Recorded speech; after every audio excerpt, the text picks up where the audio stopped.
Qu'est-ce que les lois d'Engel?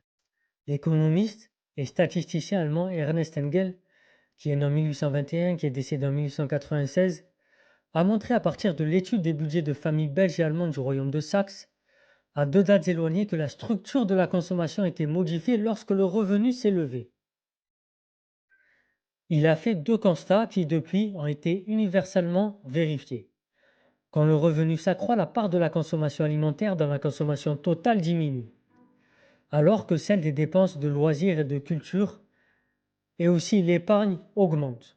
Il relève que les parts consacrées à l'habillement, au logement, au chauffage et à l'éclairage restent stables. Ces derniers constats ont cependant été infirmés par d'autres études statistiques plus tard. On peut généraliser les lois d'Engel et dresser une typologie des biens. La consommation des biens inférieurs qui satisfont les besoins primaires diminue lorsque le revenu s'élève. C'est l'élasticité revenu négative. Ensuite, la consommation des biens normaux augmente moins vite que le revenu. L'élasticité positive mais inférieure à 1. Enfin, la consommation des biens supérieurs augmente plus vite que le revenu. C'est le cas où l'élasticité est supérieure à 1. Le caractère primaire ou superflu des consommations dépend du niveau de vie des ménages.